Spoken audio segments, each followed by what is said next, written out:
ठटे में municipal committee के मुलाज़िमनि पारां 2 महीननि खां हलंदड़ एहतजाज सबब शहर जा समूरा पाड़ा गंदगी के वर चढ़ी विया आहिनि। इन हवाले सां विच लिंक ते मौजूद है रशीद जाखरो। जी रशीद। हाँ जी, म्यूनिसिपल कमेटी के मुलाज़िमनि पारां मुसलसल 2 महीननि खां हलंदड़ एहतजाज खां पोइ ठटो शहर गंदगी के वर चढ़ी वियो आहे। ठटे जा समूरा पाड़ा, शहर, इलाइक़ा, स्कूल ऐं अच वञ जा समूरा रस्ता गंदगी जो ढेर ॾेख ॾेई रहिया आहिनि।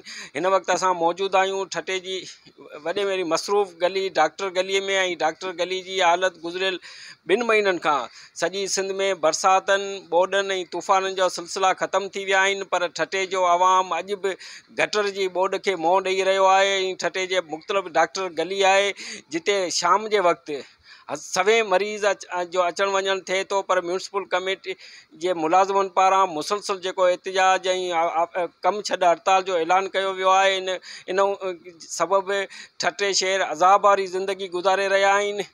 घरनि जे, शहरनि जे ऐं दुकान जे अॻियां मुसलसल बीठल पाणी करे मुख़्तलिफ़ बीमारियूं वर चढ़ी वियूं आहिनि। ॿारड़ा स्कूल नथा वञी सघनि, औरतूं शहर में अची वञि नथियूं करे सघनि, समूरा फ़र्द सख़्तु परेशान आहिनि। पर म्यूनिसिपल कमेटी जे अमले तोड़े ज़िले इंतिज़ामिया हिन वक़्त ताईं को बि तहरीक न वरितो आहे। इलाइक़े जा समूरा माण्हू सख़्तु परेशान आहिनि। जॾहिं त मुलाज़िमनि जे एहतजाज में सिंध जे वॾे वज़ीर ऐं ठटे जे MP MNA पिणु उन्हनि सां मुलाक़ात कई आहे, पर उन्हनि जा मसइला हल न थियण करे उहो समूरो जेको अज़ाब ठटे जा शहरी भोॻे रहिया आहिनि, ठटे जा ॿार ऐं ठटे जूं औरतूं भोॻे रहियूं आहिनि। इन्हनि मसरूफ़ गलियुनि में, बाज़ारनि में गंदगी जा ढेर आहिनि। इन्हनि हितां जी शहरियुनि मुतालबो कयो आहे त फौरी तौरु इहे गंदगीअ मां जान छुॾाई वञे, ॿी सूरत में शहरी रोडनि ते निकिरंदा। जी।